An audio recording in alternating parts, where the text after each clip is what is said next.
নমস্কাৰ ডিডি অসমৰ সংবাদ লহিতলৈ স্বাগতম জনাইছো ষ্টুডিঅত মই নবজিত ডেকা বেতন বাতৰি পূৰ্বে চাই লোৱা হওক আজিৰ বাতৰিৰ শিৰোনাম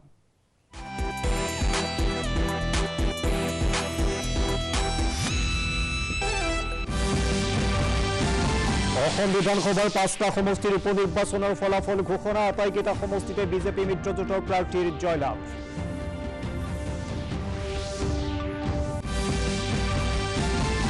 উপনিৰ্বাচনৰ ফলাফলত ৰাজ্যবাসীক ধন্যবাদ মুখ্যমন্ত্ৰীৰ পৰাজয় স্বীকাৰ প্ৰদেশ কংগ্ৰেছৰ ৰাজ্যিক সভাপতিৰ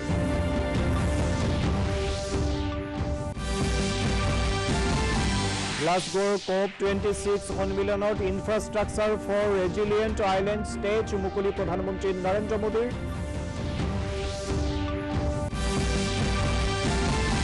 চিৰাঙত সশস্ত্ৰ সীমাবলৰ বেৰেক আৰু কৰ্মচাৰী গৃহ মুকলি কেন্দ্ৰীয় গৃহ ৰাজ্যমন্ত্ৰী নিত্যানন্দ ৰায়ৰ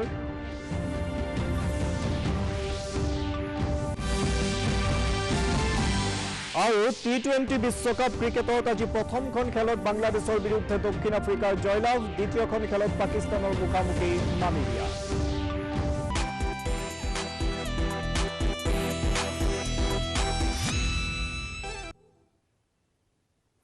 এটা বিতং বাতৰি উৎকণ্ঠাৰ অন্ত পেলাই ৰাজ্যৰ 5টা সমষ্টিৰ উপনিৰ্বাচনৰ ভোট গণনা সম্পন্ন হ'ল আটাইকেইটা সমষ্টিতে বিজেপি মিত্ৰজোঁটৰ প্ৰাৰ্থীয়ে বিজয় সাব্যস্ত কৰে আনন্দিত দলীয় কৰ্মী তথা সদস্যসকল ৰাজ্যৰ 5টা বিধানসভা সমষ্টিত 30 অক্টোবৰত অনুষ্ঠিত হয় ভোট গ্ৰহণ 2 নৱেম্বৰত ভোট গণনা পুৱা 8 বজাৰ পৰা আৰম্ভ হোৱা ভোট গণনাক লৈ উৎকণ্ঠিত শাসক বিৰোধী তথা জনতা সময় যিমানে অতিক্ৰম কৰিছে আটাইকেইটা সমষ্টিতে বিজেপি মিত্ৰজোঁটৰ প্ৰাৰ্থীয়ে ভাল ফলাফল দেখুৱাবলৈ সক্ষম হৈছে আনন্দিত কৰ্মী তথা সদস্যসকল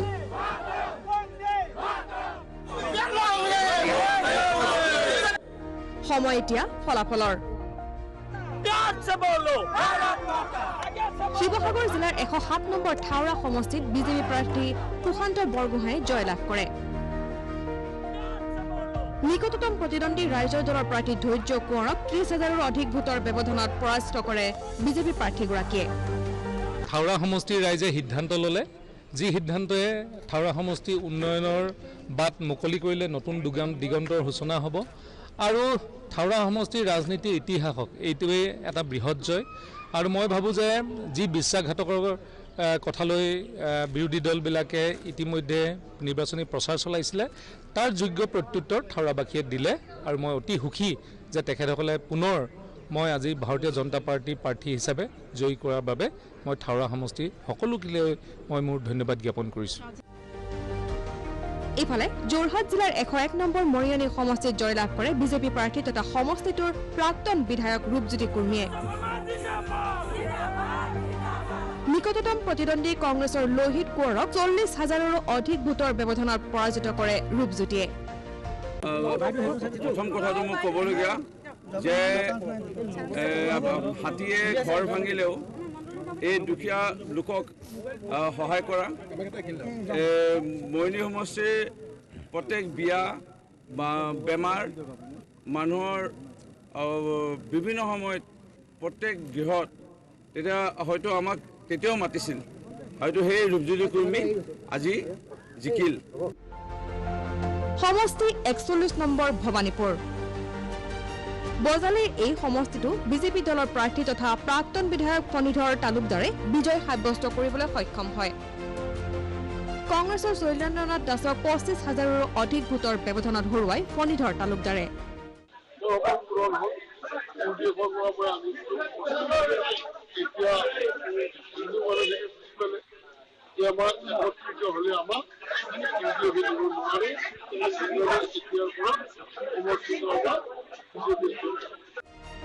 কোকৰাঝাৰৰ 28 নম্বৰ গোসাইগাঁও সমষ্টিত ইউপিপিএলৰ প্ৰাৰ্থী জিৰণ বসুমতাৰীয়ে 28,000ৰো অধিক ভোটৰ ব্যৱধানত নিকটতম প্ৰতিদ্বন্দ্বী কংগ্ৰেছৰ প্ৰাৰ্থী জুৱেল টুডুক পৰাজিত কৰে বিজেপি মিত্ৰজোঁটৰ প্ৰাৰ্থী জিৰণ বসুমতাৰীয়ে 58,278টা ভোট লাভ কৰে।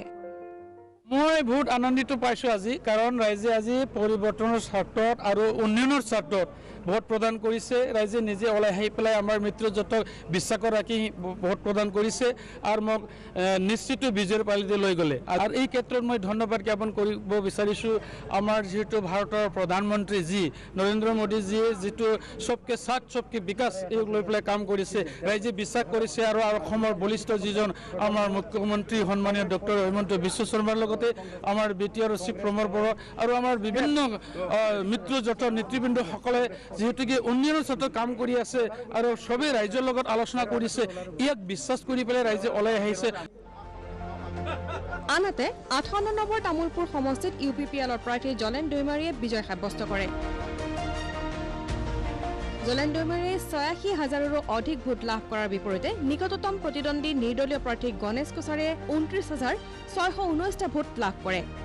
হয়, আজি নিৰ্বাচিত হোৱাৰ পিছত প্ৰথম পদক্ষেপ হিচাপে শিক্ষাৰ ক্ষেত্ৰত কাম কৰি যাম। আজি তামোলপুৰ এখনে ছায়েন্স ষ্ট্ৰীম আছে, তামোলপুৰ হায়াৰ ছেকেণ্ডাৰীৰ, কিন্তু নাওকাটাত আজি তাৰিখত লাগি নাই, নাগৰিজুলিত নাই বা গান্ধীবাৰী বৃহত্তৰ এৰিয়া হয় নাই, তাতেও কুমাৰীঘাটাত নাই। এই অঞ্চলবিলাকত আমি ছায়েন্স ষ্ট্ৰীম দিয়াৰ কাৰণে কেনেকৈ কৰিব লাগে এইটো আমি ছায়েন্স ষ্ট্ৰীম বহোৱাৰ কাৰণে এইটো আগবাঢ়িম। উল্লেখ্য যে 5টা সমষ্টিতে শাসকীয় দলৰ প্ৰাৰ্থীয়ে বিজয় সাব্যস্ত কৰাৰ লগে লগে বিজেপি আৰু UPPLৰ দলীয় কৰ্মী সদস্যৰ মাজত আনন্দ উল্লাস দেখিবলৈ পোৱা যায়। বাতৰি বিভাগ DD অসম।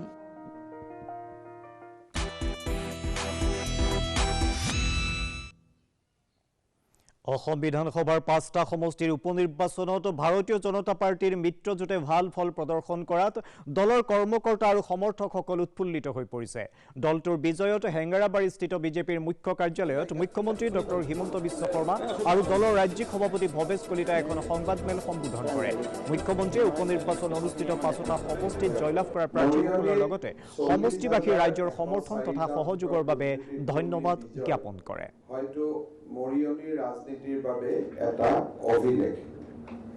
ঠিক সেইধৰণে ভৱানীপুৰতো 25,641টা ভোট যিজন ব্যক্তি 6 মাহ আগত 3,000 ভোটত জিকিছিল, তেওঁ আজি 25,641টা ভোটত জিকিবলৈ সক্ষম হৈছে।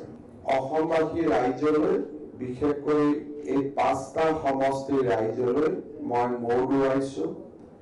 ভাৰতীয় জনতা পাৰ্টি আৰু আমাৰ মিত্ৰ গোষ্ঠীৰ প্ৰতি দেখুওৱা তেখেতসকলৰ মৰম আৰু আশীৰ্বাদক আমি শিৰত তুলি লৈছোঁ আৰু নিৰ্বাচনৰ সময়ত তেখেতসকলৰ মাজত আমি যি ধৰণে উন্নয়ন আৰু বিকাশৰ আশ্বাস দিছিলোঁ, সেই প্ৰতিটো প্ৰতিশ্ৰুতিকে ৰূপায়ণ কৰাৰ দৃঢ় সংকল্পৰ কথা পুনৰ এবাৰ দোহাৰিছোঁ।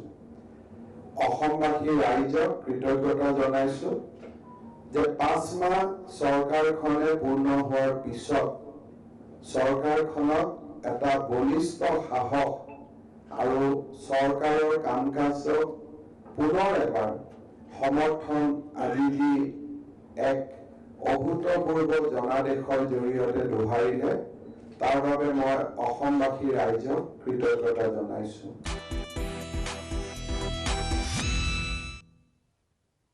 অসম প্ৰদেশ কংগ্ৰেছৰ সভাপতি ভূপেন বৰাই আজি গুৱাহাটীৰ ৰাজীৱ ভৱনত এখন সংবাদমেল সম্বোধন কৰি আজি ঘোষিত 5টা বিধানসভা সমষ্টিৰ উপনিৰ্বাচনত নিজৰ দলৰ পৰাজয় স্বীকাৰ কৰে। 5টা সমষ্টিতে ভাৰতীয় জনতা পাৰ্টিৰ মিত্ৰজোঁটে জয়লাভ কৰাত তেওঁ মুখ্যমন্ত্ৰী ডক্টৰ হিমন্ত বিশ্ব শৰ্মাক অভিনন্দন জ্ঞাপন কৰে।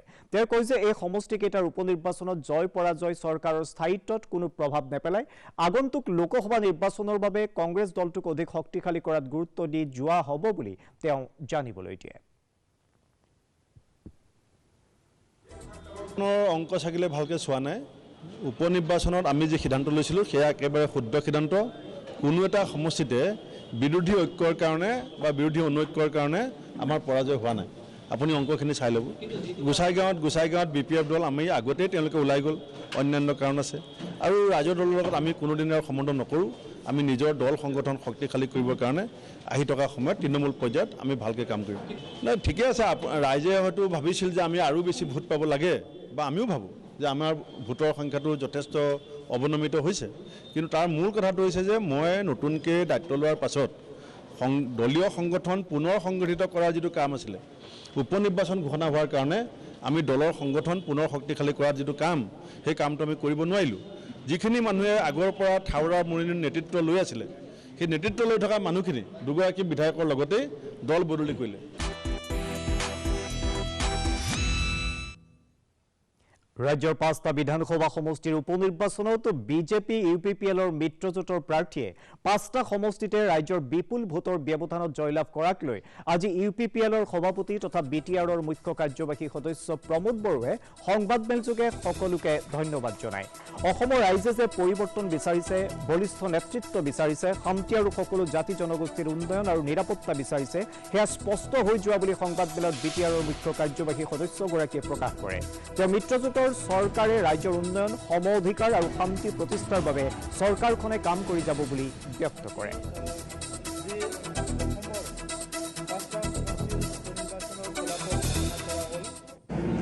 আজি যি অসমৰ 5টা সমষ্টিৰ উপনিৰ্বাচনৰ ফলাফল ঘোষণা কৰা হ'ল এই নিৰ্বাচনত আমি সবে উল্লাসিত হৈছোঁ আনন্দিত হৈছোঁ প্ৰথম উপনিৰ্বাচন আমি পাইছোঁ এই নিৰ্বাচনত 5টা সমষ্টিত বিপুল ভোটত প্ৰত্যেকজন প্ৰাৰ্থী বিজয় হৈছে বহুতখিনি ভোটৰ ব্যৱধানত বিজয় হৈছে আৰু হেতুৱে প্ৰতিমান কৰিছে কি অসমৰ যি ৰাজনীতি সংস্কৃতিৰ এটা পৰিৱৰ্তন আহিছে এইটো প্ৰমাণ হৈ গ'ল অসমৰ ৰাইজে যে পৰিৱৰ্তন বিচাৰিছে বলিষ্ঠ নেতৃত্ব বিচাৰিছে অসমত উন্নয়ন বিচাৰিছে শান্তি প্ৰতিষ্ঠা হোৱাটো বিচাৰিছে সকলো জাতি জনগোষ্ঠীয়ে নিৰাপত্তা বিচাৰিছে এই কথাটো স্পষ্ট হৈ গ'ল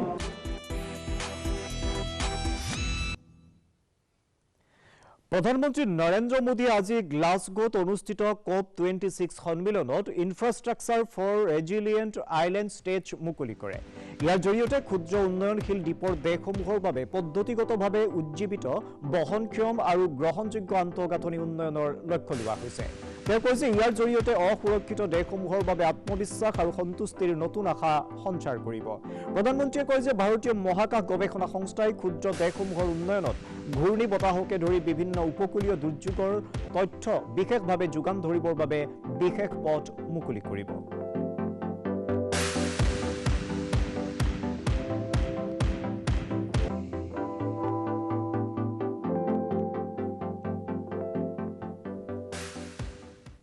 आयरिस के साकार करने में सीडीआरआई और सीड्स दोनों ने मिलकर काम किया है यह को क्रिएशन और को बेनिफिट्स का अच्छा उदाहरण है इसलिए मैं आज आयरिस के लॉन्च को बहुत अहम मानता हूं आयरिस के माध्यम से सीड्स को टेक्नोलॉजी फाइनेंस जरूरी जानकारी तेजी से मोबिलाइज करने में आसानी होगी स्मॉल आइलैंड स्टेट्स के क्वालिटी इंफ्रास्ट्रक्चर को प्रोत्साहन मिलने से वहां जीवन और आजीविका दोनों को लाभ मिलेगा मैं आपको विश्वास दिलाता हूं कि भारत इस नई परियोजना को पूरा सहयोग देगा और इसकी सफलता के लिए सीडीआरआई अन्य पार्टनर देशों और संयुक्त राष्ट्र के साथ मिलकर काम करेगा भारत स्पेस एजेंसी इसरो सीड्स के लिए एक स्पेशल डेटा विंडो को निर्माण करेगी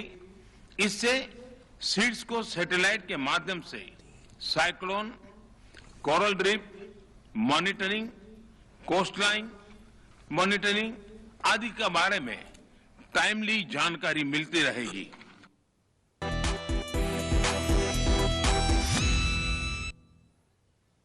আনহাতে প্ৰধানমন্ত্ৰী নৰেন্দ্ৰ মোদীয়ে মঙলবাৰে ইউক্ৰেইনৰ ৰাষ্ট্ৰপতি ভলডামিৰ জেলেনস্কিৰ সৈতে এক দ্বিপাক্ষিক বৈঠকত মিলিত হয় গ্লাছগোত অনুষ্ঠিত এই বৈঠকত দুই দেশৰ মুৰব্বীয়ে উন্নয়নৰ দিশসমূহৰ ওপৰত মত বিনিময় কৰে আনহাতে প্ৰধানমন্ত্ৰী নৰেন্দ্ৰ মোদীয়ে নেপালৰ প্ৰধানমন্ত্ৰী শ্বেৰ বাহাদুৰ দেওবাৰ সৈতে জলবায়ু কোভিড সংক্ৰান্তীয় দিশসমূহৰ ওপৰত এক আলোচনাতো মিলিত হয় ইজৰাইলৰ প্ৰধানমন্ত্ৰী নাফতালি বেনেটৰ সৈতে প্ৰধানমন্ত্ৰী মোদীয়ে এখন গুৰুত্বপূৰ্ণ বৈঠকত অংশগ্ৰহণ কৰে ইফালে মাইক্ৰছফ্টৰ সহ-প্ৰতিষ্ঠাপক বিল গেটছৰ সৈতে বহনক্ষম উন্নয়ন আৰু জলবায়ু পৰিৱৰ্তন ৰোধ কৰাৰ ক্ষেত্ৰতো মত বিনিময় কৰে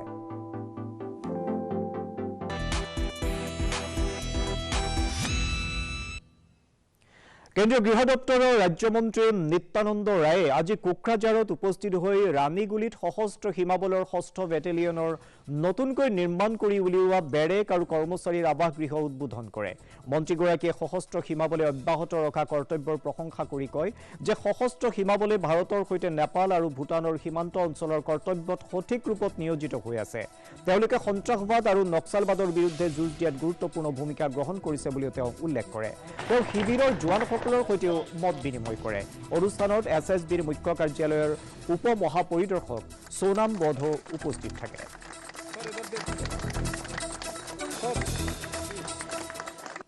आभार करता हूं कि एक अपने निगरानी में एक अच्छे अपने इस आवासीय परिसर में विभिन्न भवनों का निर्माण कार्य प्रारंभ कराया है।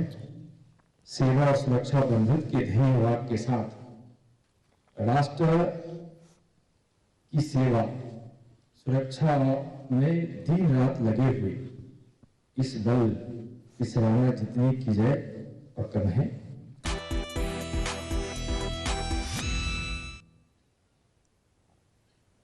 কেন্দ্ৰীয় গৃহ ৰাজ্যমন্ত্ৰী নিত্যানন্দ ৰায়ে আজি চিৰাং জিলাৰ কাজলগাঁৱত থকা সশস্ত্ৰ সীমাবলৰ 15 নম্বৰ বেটেলিয়নৰ মুখ্য কাৰ্যালয়ত উপস্থিত হৈ এটা বেৰেক আৰু কৰ্মচাৰীৰ আৱাসগৃহ উদ্বোধন কৰে।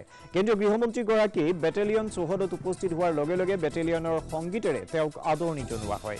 পিছত মন্ত্ৰীগৰাকীয়ে সৈনিক সন্মিলনত অংশগ্ৰহণ কৰি সীমাবলৰ জোৱানসকলৰ সৈতে মত বিনিময় কৰে। মন্ত্ৰীগৰাকীৰ সৈতে কেন্দ্ৰীয় গৃহ মন্ত্ৰালয়ৰ আৰক্ষী বিভাগৰ গৃহ সচিবো উপস্থিত থাকে। তেওঁলোকে বেটেলিয়ন চৌহদত গছপুলি ৰোপণ কৰে।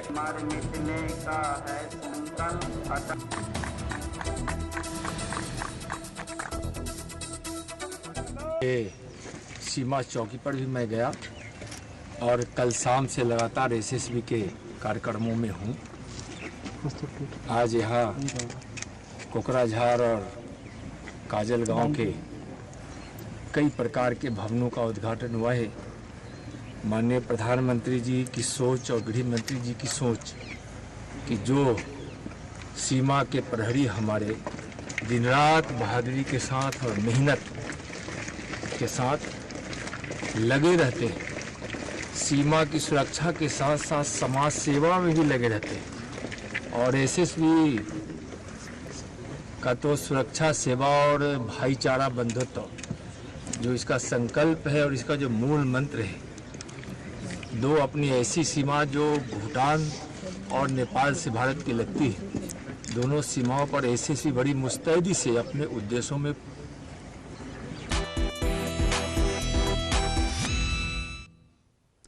উত্তৰ পূবৰ প্ৰতিটো বিমানবন্দৰৰ মাজত বিমান চলাচল কৰিব।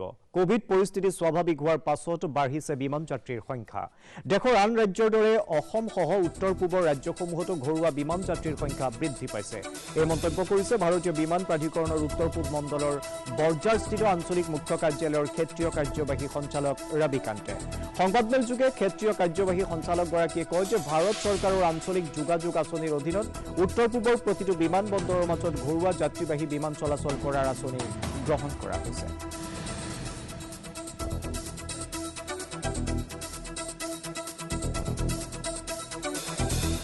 मीन्स ट्रैफिक अभी तो मैं जब आया था तो पेंडेमिक इफेक्ट था यहाँ पे, सभी पूरे इंडिया में ही था, तो ट्रैफिक काफ़ी डाउन हो रहा था। बट अभी हम देख रहे हैं पिछले 2.5-3 महीने से सेकेंड वेव के आने के बाद अभी ट्रैफिक काफ़ी अच्छा इंप्रूव हो रहा है। एयरक्राफ्ट हो गए और या फिर अगर नंबर ऑफ पैसेंजर्स की बात करें, दोनों तरीके से अच्छा इम्प्रूवमेंट हो रहा है। इसके साथ साथ हमारे जो सेंट्रल गवर्नमेंट हमारे जो स्कीम्स हैं, जैसे RCS स्कीम है, रूट्स जो भी अलॉट हुए थे वो सारे रूट भी धीरे धीरे अब ऑपरेशनलाइज हो रहे हैं। और साथ में जो RCS एयरपोर्ट से जैसे रुपसी एयरपोर्ट नया चालू हुआ था अभी, और उसके अलावा तेजू में भी हमारा फ्लाइट चालू हो गई है गुवाहाटी से, कलकत्ता से भी तेजू के लिए।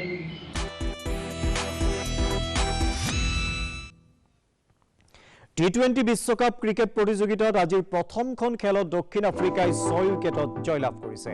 আবু ধাবিত অনুষ্ঠিত খেলখনত বাংলাদেশে প্ৰথমে বেটিং কৰি আটাইকেইটা উইকেট হেৰুৱাই মাত্ৰ 84 ৰানহে কৰিবলৈ সক্ষম হয়। প্ৰত্যুত্তৰ দক্ষিণ আফ্ৰিকাই 13 অভাৰ 3টা বলত 4টা উইকেট হেৰুৱাই বিজয় লক্ষ্যত উপনীত হয়। আনহাতে আজি অনুষ্ঠিত দ্বিতীয়খন খেলত পাকিস্তানৰ মুখামুখি হৈছে নামিবিয়া। পাকিস্তানে টছত জয়ী হৈ বেটিঙৰ সিদ্ধান্ত গ্ৰহণ কৰে। বাতৰি লিখাৰ পৰলৈকে পাকিস্তানে 10 অভাৰত এটা উইকেট নেহেৰুৱাকৈ 59 ৰান সংগ্ৰহ কৰিছে।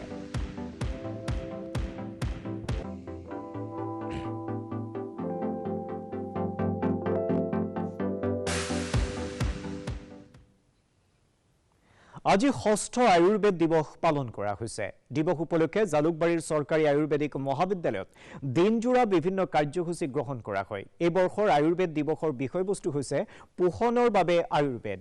আয়ুৰ্বেদ দিৱসৰ অনুষ্ঠানত উপস্থিত থাকি স্বাস্থ্যমন্ত্ৰী কেশৱ মহন্তই আয়ুৰ্বেদিক মহাবিদ্যালয়ত এটা স্বৰ্ণ প্ৰাশন শিবিৰ উদ্বোধন কৰে। তেওঁ কয় যে কেন্দ্ৰীয় মন্ত্ৰী সৰ্বানন্দ সোণোৱালে আয়ুষ মন্ত্ৰালয়ৰ দায়িত্ব লোৱাৰ পাছতে মহাবিদ্যালয়খনক বিশেষ স্বীকৃতি প্ৰদান কৰিছে।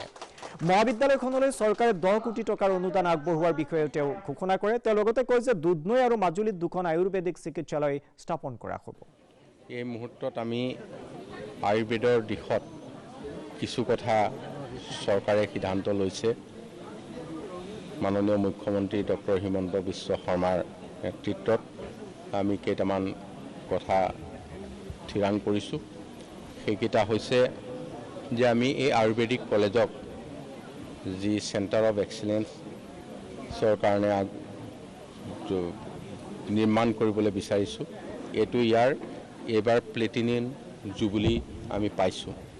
গতিকে এই কলেজক আমি ইয়াৰ লগত পঞ্চকৰ্মা যোগ হ'ব, ইয়াৰ লগত ফাৰ্মাটিকেলছ যোগ হ'ব।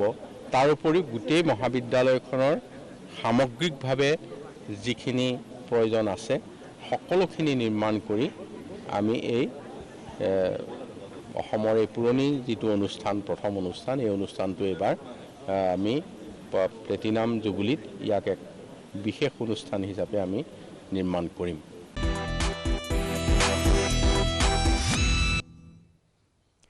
কেৰালাৰ তিৰুৱনন্তপুৰমত অসমৰ 6গৰাকী যুৱতী উদ্ধাৰ হয়। নগাঁৱৰ উপ আৰক্ষী অধীক্ষক দীপ্তি মালিৰ নেতৃত্বত যোৱা এটা আৰক্ষী দলে তিৰুৱনন্তপুৰম জিলাৰ পৰা যুৱতী কেইগৰাকীক উদ্ধাৰ কৰাৰ লগতে নাৰী সৰবৰাহৰ লগত জড়িত 2 সৰবৰাহকাৰীৰ লগতে এগৰাকী মহিলাকো গ্ৰেপ্তাৰ কৰিছে। এই নাৰীবেশ ব্যৱসায়ৰ লগত এহাল স্বামী স্ত্ৰীও জড়িত হৈ থকাৰ কথা সংবাদমেলযোগে প্ৰকাশ কৰে নগাঁৱৰ আৰক্ষী অধীক্ষক আনন্দ মিশ্ৰই। আগত এটা আমি খবৰ পালোঁ কি আমাৰ অসমৰ কয়েকমান ছোৱালী কি দেহ বেপাৰৰ কাৰণে 2-3জন মিলি লৈ ইয়াত দিয়া বেলেগ বেলেগ কাম কৰাই দিম বা ডিউটি দিম বা কোনো বেলেগ কাম দিম এনেকুৱা কৰি বাহিৰত লৈ যায়, কেৰেলাত লৈ যায়। আৰু কেৰেলাত লৈ যোৱাৰ পিছত একটা ডাঙৰ একটা দেহ বেপাৰ, একটা প্ৰষ্টিটিউশ্যন ৰাকেটত তাক সোমাই দিছে। আনফৰ্চুনেটলি তাৰ লগত তাৰ হাজবেণ্ডো, ইমানো ছোৱালী আছে, তাৰ হাজবেণ্ডো যিটো পিম্পৰ কাম কৰে, টাউটৰ কাম কৰে তাত গৈ। তো এইটো যেতিয়া খবৰ পাইছোঁ আমি তাত দিয়া লোকেল মানুহ যি অলপমান আমাক এভিডেন্স পঠাইছে। আৰু সেইসব পোৱাৰ পিছত আমাৰ এই যে আমি টাস্কিংটো আমাৰ দীপ্তি মালি বাইদেউ আছে, DSP চিকিউৰিটি ইণ্টেলিজেন্স, তাক ডে 1 দিয়া হ'ল। আৰু এই পুৰা ইণ্টেলিজেন্স গ্যাদাৰিং, তাৰপিছতে তাৰ ওপৰত ইণ্টেলিজেন্স যিটো খবৰ পালে তাৰ ওপৰত ইনভেষ্টিগেশ্যন কৰাৰ এই পুৰা কাম যেতিয়া কমপ্লিট কৰা হ'ল, তাৰপিছত আণ্ডাৰ হাৰ সুপাৰভিশন আজি এটা টিম পঠোৱা হ'ল। আমাৰ ত্ৰিভেন্দ্ৰম কেৰালাত এটা টিম পঠোৱা হ'ল। পঠোৱাৰ পিছত তাত 2 জাগা ৰেড কৰি লৈ 5জন অসমৰ ছোৱালী হয়, 4টা জিলাৰ হয়। এইটো এটা শোণিতপুৰৰ হয়, এটা মৰিগাঁৱৰ হয়, এটা হোজাইৰ হয় আৰু 2টা নগাঁৱৰ হয়।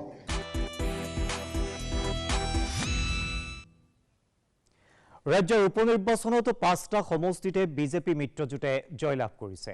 এতিয়া আমি পোনপটীয়াকৈ কথা পাতিব বিচাৰিছোঁ আমাৰ সংবাদদাতা কমল বৰাৰ সৈতে। কমল, ফলাফলৰ সামগ্ৰিক ছবিখন আৰু আজিৰ বিজেপি মিত্ৰজোঁটৰ বিজয়ৰ গুৰুত্ব কি আপোনাৰ পৰা জানিব বিচাৰিছোঁ। হয়, নিশ্চিতভাৱে আজিৰ যি দিনটো আছে, দিনটো নিশ্চয়কৈ বিজেপিৰ লগতে যি শাসকে গৈছে বাকী যি 2টা সহযোগী দল, সেই আটাইকেইটা দলৰ বাবে এক অতি উৎসাহজনক দিন আছিলে, বিশেষকৈ বিজেপিৰ কাৰণে। কিয়নো আজিৰ নিৰ্বাচনত বিজেপিয়ে 3গৰাকীকৈ প্ৰাৰ্থী প্ৰক্ষেপ কৰিছিলে। যি 5টা সমষ্টিত নিৰ্বাচন হৈছিলে, 3টাকৈ সমষ্টিত বিজেপি প্ৰাৰ্থী প্ৰক্ষেপ কৰিছিলে। কিন্তু আটাইতকৈ লক্ষণীয় বিষয়টো এইটো আছিল যে বিজেপিৰ যি পূৰ্বৰ ৬০টা যি বিধানসভা সমষ্টিত যি নিজৰ প্ৰাৰ্থীসকল আছে, যিসকল বিধায়ক আছে, সেইসকল বিধায়ক কিন্তু এতিয়াও ঠিকে আছে। কিন্তু তাৰ পৰিৱৰ্তে আমি কি দেখিছিলো, যি ৩টা সমষ্টি, বিশেষকৈ থাওৰা আৰু মৰিয়নি সমষ্টি, এই দুটা সমষ্টি বিশেষ আছিলে কংগ্ৰেছৰ হাতত, আৰু যি দুগৰাকী সেই সময়ৰ বিধায়ক আছিল তেওঁলোকে নিজৰ বিধায়ক পদৰ পৰা অব্যাহতি লৈ তেওঁলোকে বিজেপিলৈ আগমন কৰি বিজেপিলৈ তেওঁলোকৰ আগমন ঘটিছিলে, আৰু তাৰ পাছত তেওঁলোকে বিজেপিৰ হৈ পুনৰ সেই দুইটা সমষ্টিৰ পৰা প্ৰতিনিধিত্ব কৰিছিলে, আৰু তেওঁলোকে যি ভোটৰ ব্যৱধানত জয়লাভ কৰিছে সেই আৰু এটা গুৰুত্বপূৰ্ণ লক্ষণীয় বিষয়, যিটো বিষয়ে আজি মুখ্যমন্ত্ৰীয়ে নিজেও এই কথা উল্লেখ কৰিছিল। কাৰণ যে পূৰ্বে যদিও কংগ্ৰেছে সেই দুটা সমষ্টিত জয়লাভ কৰিছিলে, কিন্তু ভোটৰ ব্যৱধানটো অত্যন্ত কম আছিলে। কিন্তু এইবাৰ যি ব্যৱধান সেয়া কমচে কম ২৫,০০০ৰ ওপৰত, কোনোবাটো সমষ্টিত ৫০,০০০, কোনোবাটো সমষ্টিত ২৫,০০০, মুঠতে যি ৫টা সমষ্টিতেই UPPL আৰু বিজেপিৰ প্ৰাৰ্থীসকলে ২৫,০০০তকৈ ওপৰৰ ভোটৰ ব্যৱধানত তেওঁলোকে জয়লাভ কৰিছে। যি বিজেপিৰ প্ৰতি যি ৰাইজৰ যি সঁহাৰি, এই সঁহাৰিয়ে যি সঁহাৰি প্ৰদৰ্শন কৰিলে, এই নিশ্চয় বিজেপিৰ যি উৎসাহ অধিক উৎসাহী কৰি তুলিব, আৰু বিজেপি দলৰ আগমন হোৱা, বিজেপি দলৰ হৈ যি সেই দুগৰাকী প্ৰাৰ্থীয়ে, যি কংগ্ৰেছৰ প্ৰাৰ্থী আছিলে, তেখেতলোকে অধিক ভোটৰ ব্যৱধানত জয়লাভ কৰাটো কিন্তু বিজেপিক শক্তিশালী কৰাই নহয়, বিজেপিৰ যি উৎসাহ অতি দুগুণ কৰি তুলিব, আৰু ই নিশ্চয়কৈ কংগ্ৰেছ দলৰ বাবে বা অন্য যি ৰাজনৈতিক দলসমূহ, ৰাইজৰ দল যিয়ে প্ৰতিনিধিত্ব কৰিছিলে, দুয়োটা দলৰ কাৰণে নিশ্চয়কৈ তেওঁলোকৰ নিশ্চয়কৈ সুখবৰ নহয়। আৰু আগন্তুক সময়ছোৱাত নিশ্চয়কৈ এই কথাবোৰ ৰাইজে লক্ষ্য কৰিব, বা তেওঁলোকে আগন্তুক নিৰ্বাচনত হয়তো ইয়াৰ এটা দুঃপ্ৰভাৱ পৰাৰ সম্ভাৱনা আৰু আছে। আৰু আমি যদি UPPL কথা কওঁ, UPPL পূৰ্বে তামুলপুৰ সমষ্টি তেওঁলোকৰ বিধায়ক আছিলে, যাৰ মৃত্যু হৈছিলে, কিন্তু গোসাইগাঁৱত যিগৰাকী বিধায়কৰ মৃত্যু হৈছিলে সেয়া এইখিনি কথা জনোৱাৰ বাবে। এইবাৰ আমি কথা পাতিব বিচাৰিছো আমাৰ গোসাইগাঁৱৰ সংবাদদাতা ৰুবুল পাঠকৰ সৈতে। ৰুবুল, গোসাইগাঁৱত UPPLৰ প্ৰাৰ্থী জিৰণ বসুমতাৰীৰ জয়লাভৰ পিছতে কেনেধৰণৰ পৰিৱেশ আমাক জনাওক। ৰাজ্যৰ অন্যান্য 5টা বিধানসভা সমষ্টিৰ লগতে আজি গোসাইগাঁও বিধানসভা সমষ্টিটোৰ উপ নিৰ্বাচনৰ যি ভোট গণনা ইতিমধ্যে সম্পন্ন হৈ গৈছে, আৰু এই সমষ্টিটোৰ পৰা বিজেপি আৰু UPPL মিত্ৰজোঁটৰ প্ৰাৰ্থী জিৰণ বসুমতাৰীয়ে বিপুল ভোটত জয়লাভ কৰিছে। এইখিনিতে এটা কথা উল্লেখ কৰিব লাগিব যে যোৱা ২৬ মে'ত এই সমষ্টিটোৰ যি বিধায়ক ইতিমধ্যে নিৰ্বাচিত হৈ আছিল, BPFৰ বিধায়ক মাজেন্দ্ৰ নাৰ্জাৰী অকাল বিয়োগ ঘটাৰ পিছতে এই সমষ্টিটোত পুনৰ উপ নিৰ্বাচন অনুষ্ঠিত হৈছে, আৰু এই উপ নিৰ্বাচনত আজি যি ফলাফল, সেই ফলাফলত জিৰণ বসুমতাৰীয়ে ২৮,০০০তকৈ অধিক ভোটৰ ব্যৱধানত আজি তেওঁ জয়লাভ কৰিছে। নিকটতম প্ৰতিদ্বন্দ্বী হিচাপে কংগ্ৰেছৰ জুৱেল টুডু আছিলে। জুৱেল টুডুৱে ইতিমধ্যে ৩০,০০০ৰ অধিক ভোট লাভ কৰিছিলে, আৰু এই সমষ্টিটোৰ তেওঁ দ্বিতীয়গৰাকী প্ৰাৰ্থী হিচাপে আছিলে, শাৰীত আছিলে। আৰু লগতে এটা কথা ক'ব লাগিব যে এই সমষ্টিটোত ইতিমধ্যে অসমৰ মুখ্যমন্ত্ৰী ডক্টৰ হিমন্ত বিশ্ব শৰ্মাই 3বাৰকৈ যি নিৰ্বাচনী প্ৰচাৰ চলিছে, লগতে কেন্দ্ৰীয় মন্ত্ৰী সৰ্বানন্দ সোণোৱাল আৰু কেবিনেটৰ কেইবাগৰাকীও ৰাজ্য কেবিনেটৰ মন্ত্ৰী ইয়াতে নিৰ্বাচনী প্ৰচাৰত অংশগ্ৰহণ কৰিছিলে। আৰু এই সমষ্টিটো BPFৰ দখলৰ পৰা বিজেপি আৰু UPPL মিত্ৰজোঁটৰ যি দল, সেই মিত্ৰজোঁটে নিজৰ কবলত আনিবৰ কাৰণে অপ্ৰাণ চেষ্টা চলাইছিলে, আৰু তাৰ পৰিণতিতে দেখা গৈছে যে আজি এই বিধানসভা সমষ্টিৰ ফলাফল হিচাপে সুন্দৰ ফলাফল ইতিমধ্যে ওলাইছে, আৰু এই ফলাফলত ২৮,০০০তকৈ অধিক ভোটত জয়লাভ কৰিবলৈ সক্ষম হৈছে। ধন্যবাদ ৰুবুল আমাক সবিশেষ জনোৱাৰ বাবে। এইবাৰ আমি শিৱসাগৰৰ সংবাদদাতা মুজাহিদ আলীৰ সৈতে পোনপটীয়াকৈ কথা পাতিব বিচাৰিছোঁ। মুজাহিদ, থাওৰাত বিজেপি প্ৰাৰ্থী সুশান্ত বৰগোহাঁয়ে জয়লাভ কৰিছে। প্ৰাক্তন বিধায়কগৰাকীয়ে জনসাধাৰণৰ পৰা কেনেধৰণৰ সঁহাৰি লাভ কৰে আমাক জনাওক। নৱজিত, আজি ঘোষিত ফলাফলত থাওৰা উপ নিৰ্বাচনৰ যি ফলাফল, সেই ফলাফল বিজেপিৰ দলটোৰ কাৰণে অতিকৈ উৎসাহজনক, কিয়নো থাওৰা সমষ্টিত বিজেপি দলটোৱে যথেষ্ট প্ৰত্যাহ্বানৰ সন্মুখীন হৈছিল, আৰু দলটোৰ কাৰণে এই যুঁজ মৰ্যাদাৰ যুঁজ আছিল। থাওৰা বিধানসভাৰ আজি যি উপ নিৰ্বাচনৰ ফলাফল, সেই ফলাফলত সুশান্ত বৰগোহাঁয়ে ৩০,৫৬১টা ভোটত তেওঁৰ নিকটতম প্ৰতিদ্বন্দ্বী ৰাইজৰ দলৰ ধৈৰ্যকোটকৈ বেছি লাভ কৰে, আৰু এই নিৰ্বাচনত খুব সুন্দৰভাৱে জয়লাভ কৰে। কিন্তু এটা কথা ক'ব লাগিব, এই নিৰ্বাচনটো সুশান্ত বৰগোহাঁইৰ কাৰণে বৰ সহজ নাছিল।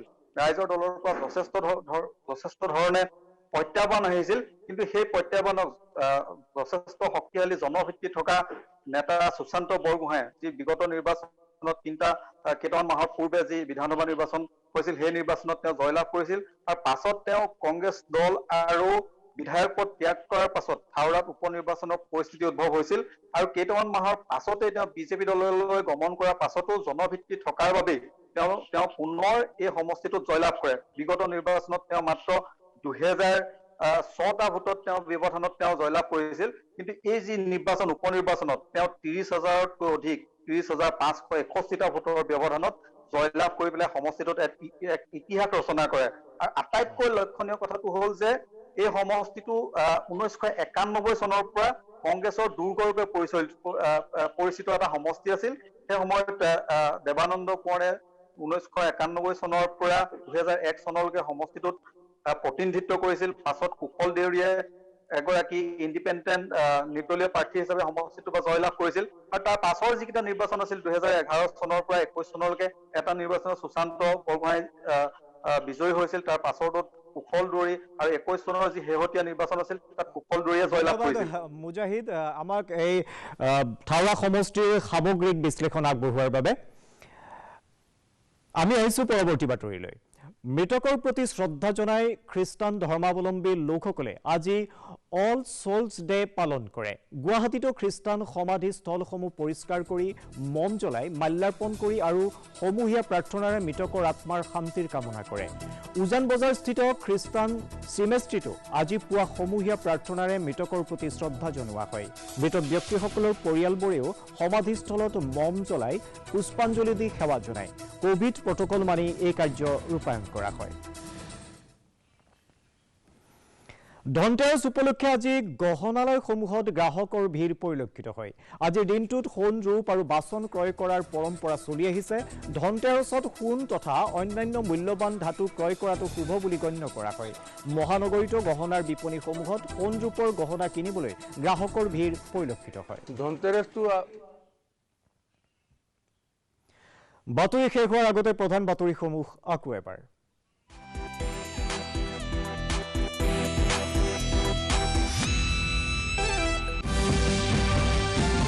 অসম বিধানসভাৰ 5টা সমষ্টিৰ উপ নিৰ্বাচনৰ ফলাফল ঘোষণা। আটাইকেইটা সমষ্টিতে বিজেপি মিত্ৰজোঁটৰ প্ৰাৰ্থীৰ জয়লাভ।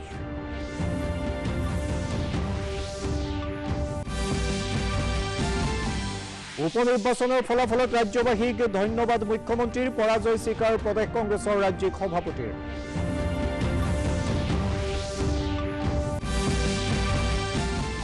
গ্লাছগোৰ COP26 সন্মিলনত infrastructure for resilient island states মুকলি প্ৰধানমন্ত্ৰী নৰেন্দ্ৰ মোদীৰ।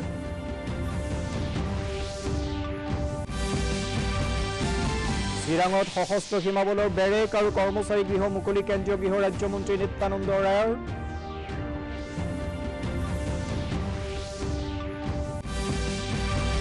আৰু T20 বিশ্বকাপ ক্ৰিকেটত আজি প্ৰথমখন খেলত বাংলাদেশৰ বিৰুদ্ধে দক্ষিণ আফ্ৰিকাৰ জয়লাভ। দ্বিতীয়খন খেলত পাকিস্তানৰ মুখামুখি নামিবিয়া।